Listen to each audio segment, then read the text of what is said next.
It's so strange because I can rant to myself about nothing so easily.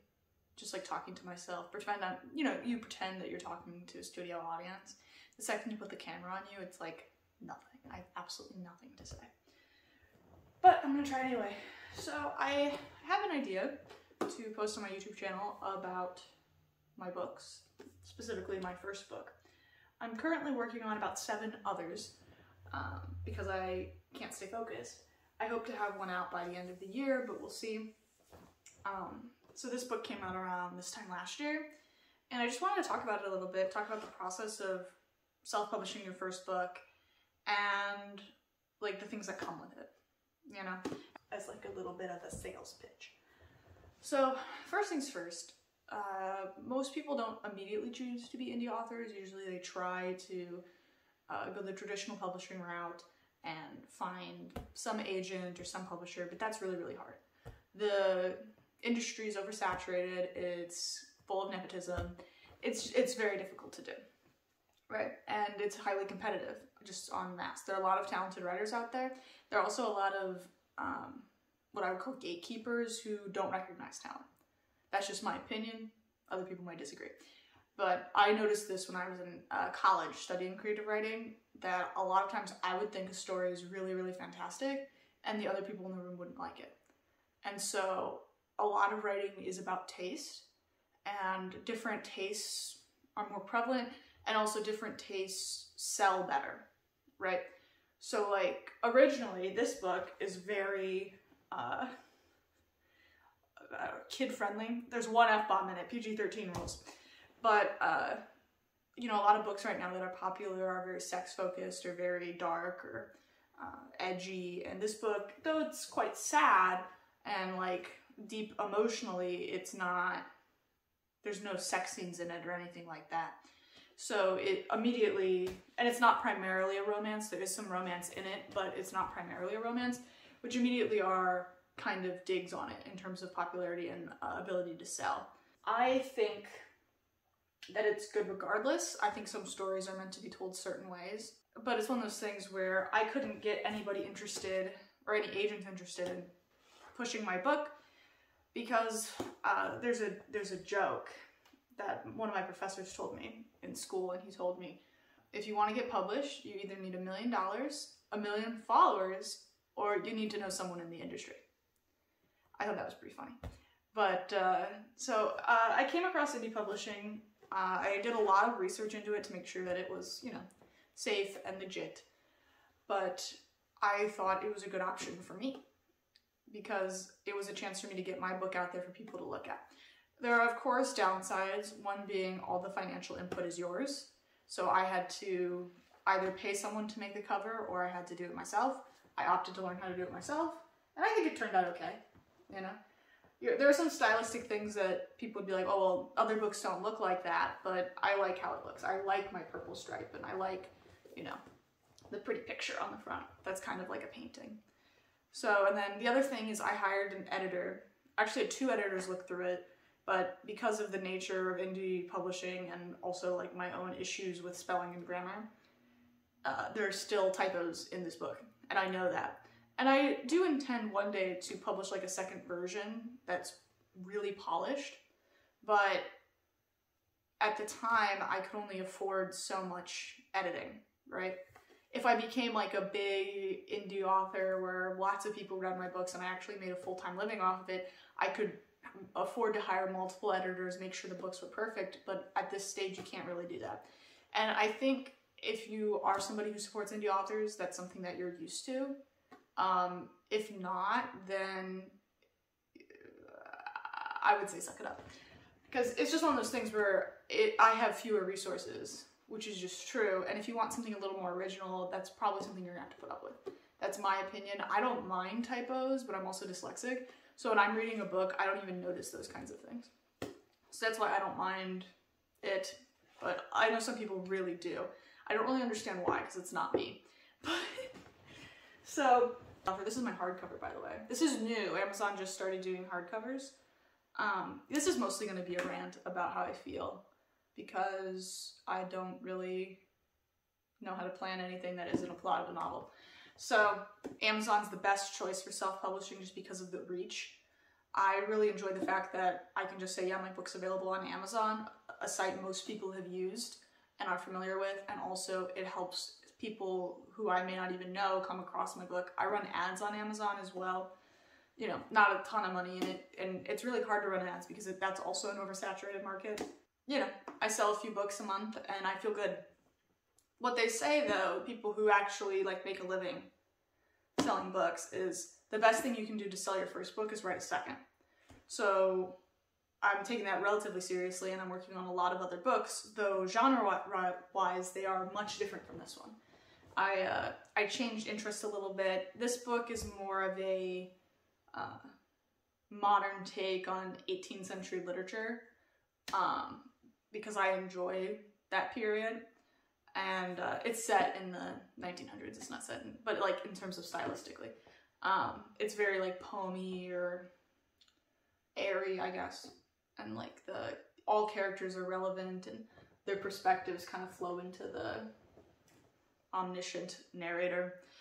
Anywho, but what I'm working on now is, because it's such a popular genre, is romance. I'm writing several romance novels just to fully explore the genre. I have a lot of interest in stories as a concept, so I think I'll probably, throughout my writing career, just have like periods where I go through, like kind of like a blue period, where like right now I'm in my romance period, where I'm very interested in how, as like a society and as different cultures, we analyze romance and we deal with it. So I'm writing a lot of books about that currently, but that doesn't really matter because they're not done yet. They're getting close. They're getting close. Oh, people will be mean to you. If you try to indie publish, people will be mean to you, including other writers, including your friends, including your family. People will think that you're dumb. They'll think that it's silly.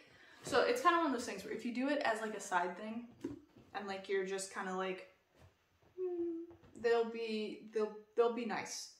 But when I look someone in the eye and say I'm trying to be an author, I don't get a lot of positive feedback. It's changed over time. People have been nicer, and some people have always been really supportive. I just think that if you want to follow your dream, any dream, not just writing, but any dream at all, you have to be ready for people to not approve of it. We live in a world where there are certain expectations of what is proper and what is good, and your idea of the good might not be everyone else's. And it's hard to get that kind of negative criticism, but it's important, and it means you're doing something. I always had writing as my passion. I tried to ignore it. I tried to do something else that would be more financially stable, and really miserable. One of my professors at Purdue, he told me that only become a writer if you have to, because it's really hard. And I think some people have to become certain things, like you're just drawn to it, and I was drawn to being a writer, even though I have things about it that make it hard. You know, like I'm dyslexic, and I don't have a lot of cash to just like buy editors. I don't know anybody in the publishing industry, but it's always what I wanted to do ever since I was a little kid. Oh, printing costs. So I wanted to tell you, so every time I print a book, it costs me, well, $0, because this prints on demand. So it's not like I have a stockpile of books somewhere. I pay Amazon, so this book is like $12.99 on Amazon right now, and I pay Amazon like $4 to print it, right? And it's nice, you know, it's a nice cover, you know, it's nice, they do a good job. And they print it on demand whenever somebody orders it. And then they take a little bit of the profit from like being the source. I think it's like 40% of the profit, which isn't a lot, right? So I get 60% of the profit, so every time I sell a book, I make like $3, right? Which is pretty good. Really high margins, especially for publishing.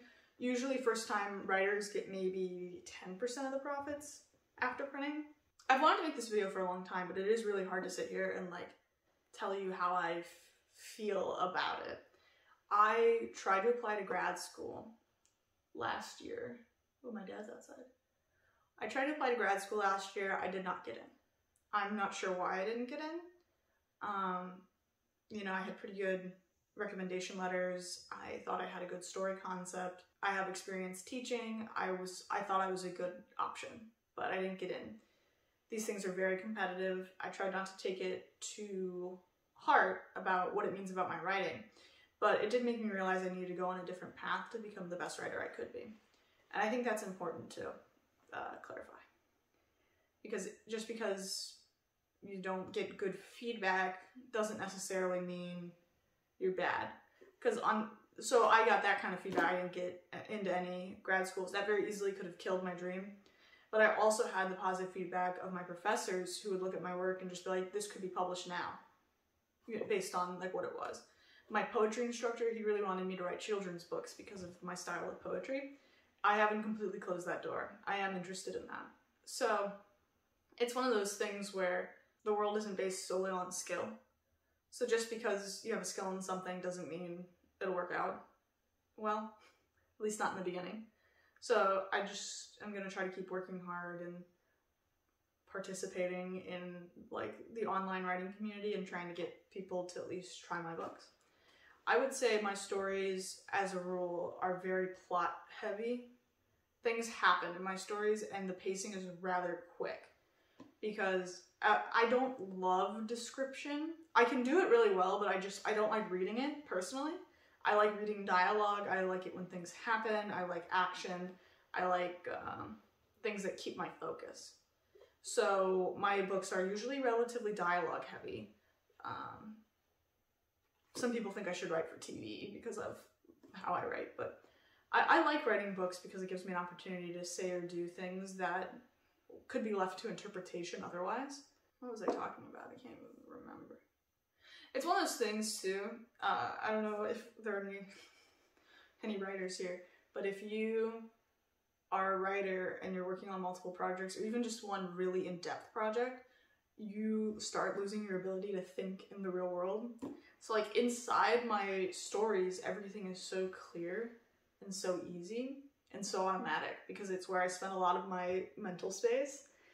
But in the real world, I feel like I speak kind of awkwardly and I get confused and forget where I'm going a lot, while when I'm writing, it's like, if I ever like lose track, I just have to like flash my eyes up and then back down and I'm like, okay, I know exactly where I am, you know? So if you're a writer and you struggle to talk or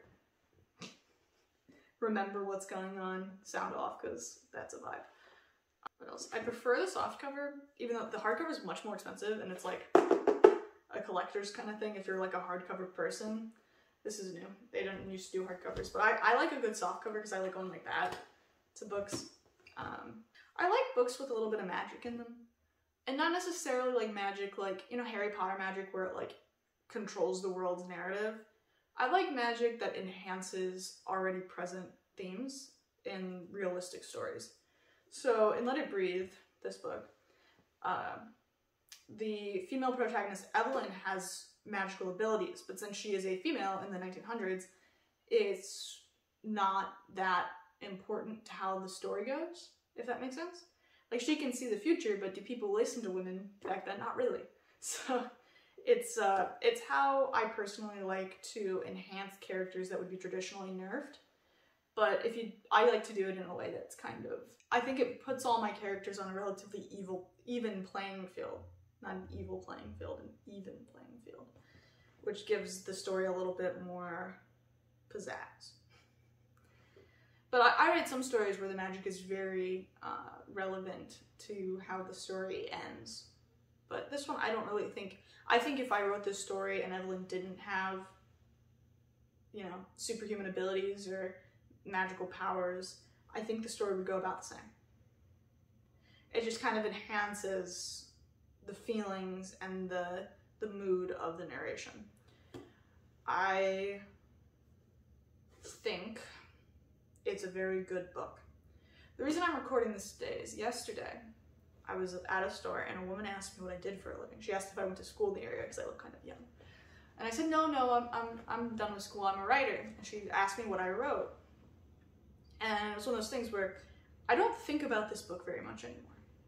Well, like I think about it, but it's not like I don't have my elevator pitch in my head like I did when I first published it, where it's like if someone asks me, I just read the back of the book in my brain, you know? And it's like when someone asks me what my books are about, I'm like, they're about a lot. They're about everything I've ever felt about a specific topic, really. This story has a lot to do with grief, because it's a coming of age story. There are children who grow up in the story. And, you know, my childhood had a lot of grief in it.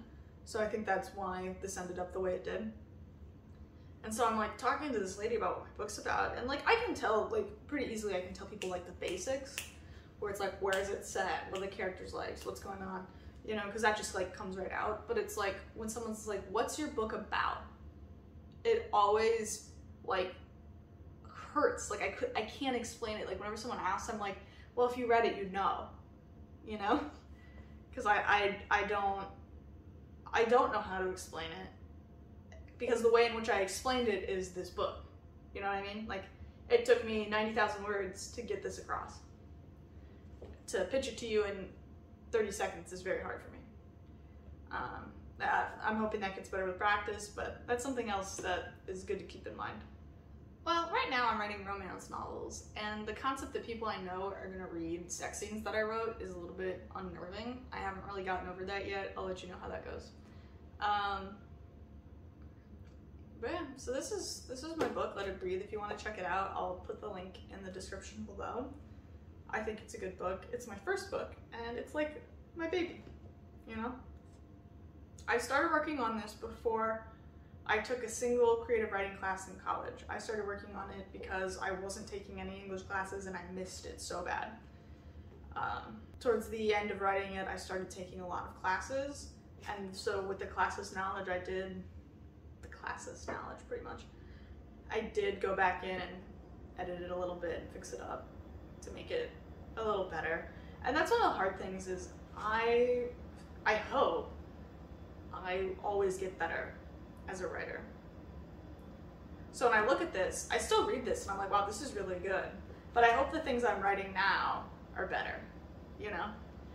It's only fun if you keep improving, or at least keep evolving. Just that I really like being an indie author. I don't know if I'd like it as much if I weren't. It's hard to say. I'd have to be one. I'd have to be a trad published author to know. But it's one of those things where like I feel like I made this. Like I feel like this is mine.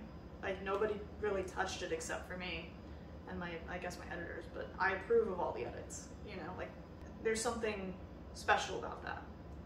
And I think there's something special about a story that doesn't go through censorship. Not necessarily censorship in the way of like the traditional way that we think about it, but in terms of nobody looked at this story and said, well, I don't think this is going to sell, so I'm going to change it. I think indie books in general have an opportunity to be really unique because it comes from one person and one person's life. If a book goes through a council of people, and I've seen this happen in my writing classes, when a big group of people look at a book, it turns into something that's very similar to everything else, in my perspective. Here, I'll tell you a little bit about what it was like in my writing classes. So I would sit down. I always had a lot to say about everybody's stories because I have a lot of opinions. But it's always about how can we make their story the best version of what they're trying to make, not what I would make. I don't really care about what I would make if it's someone else's story, but it's what they're trying to make. So I try to figure out what they're trying to make. Something I always noticed though, whenever it was my turn and people read my work and had something to say, nobody ever had anything to say. And to this day, I'm not really sure why. They'd be like, yeah, we liked it. And then they'd be like, well, what do you think should be different? And they'd be like, you know, I don't know. It's like, well, what didn't you like about it? They'd always say, oh, well, the spelling's bad. Kids, I wrote this at 2 a.m. the night before it was due. Let's be realistic. Not this, but like the short stories I was turning in for class. I never understood why. My professors always liked my work, and I took that as important, you know, because there are people who actually have books published or have a deeper experience than undergrads in a creative writing circle. I never really got deep feedback. And that was one of the things that I guess should have alerted me that my stories were a little bit different. Because everybody would have things to say about everybody else's work. I'm not trying to be like, oh, I'm special, I'm different. This is something that I am sharing that is kind of like a deeper, intimate thought, is like, why didn't they have anything to say? And they would say they liked it, and they thought it was interesting, but I'd like to hear people have conversations about it. One of my friends who read this book, she's like, you know what I like about this book? And I'm like, okay, yeah, what? She's like, every character is just a little bit toxic. And I'm like, well, okay. Like, to me, that's actually really good feedback, because I think my characters have a lot of depth, and so I like that a reader can look at it and see that they both have good and bad traits. But yeah, so whenever anybody tells me anything about how my story made them feel that's beyond just, oh well, I liked it, I always really appreciate that. Like, I like knowing what characters really stood out to you or stuff like that. It means a lot more. It's hard because, you know, I'm new to this and I'm still learning. And I hope that if you're watching this far and you haven't read my book, that you give it a chance. I think it's pretty good. You can get an online version for pretty cheap, and just read it online, give it a try. It helps me a lot, actually. Oh my goodness, let's talk about the reviews real quick, now that we're getting towards the end. I've read books I've hated, right? I've read books that I actually think shouldn't exist because they are so offensive, right? Good reviews matter a lot for indie authors. They really do. Because the more people who say, oh, this book's worth your time, the more people believe it, right? I've gotten several reviews where people are like, love the story, but there are typos, so 3 stars. And I just look at them and I'm like, dude, you knew that I self-published this. It's very obvious. But like, people aren't gonna check the words, they're just gonna look at the average, and a 3-star review does drag down my average. I haven't gotten a 1-star review yet, but I have gotten a 2. Just 1, 2. Most of my reviews are 4 to 5, which is nice. You know, that's like, to me, that's kind of where you want to be. But yeah, so if you're publishing, self-publishing especially, prepare for people to give you bad reviews for really silly reasons. And it's one of those things where I don't really think I'll mind the bad reviews once I have enough reviews that it kind of like, it's just kind of like noise, like it's just static. Because, you know, everyone has a right to like what they like. I don't mind, I guess. It's part of it. You have to be ready for people to not like what you made. That's one of the hard parts about being an artist in general. And writers are a kind of artist. At least I think so. This was supposed to be a little bit more high energy, but it's a serious conversation. It's serious. Doubt's okay. You know? I get filled with doubt a lot, and that doesn't mean my stories aren't good. Right? I think that's just a normal part of, I have to guess and check my own work. I have to think about what's wrong with it in order for it to be better. I made this YouTube channel to sell my book. Just to get a following, get people to know who I am on the internet. It's part of trying to publish yourself, is get your name out there, get people to know you, get people to like you. I never really wanted to have an internet presence. I've always been more private. I'm supposed to make eye contact with the camera so that you watching feel like we're talking. And we are talking. Hello.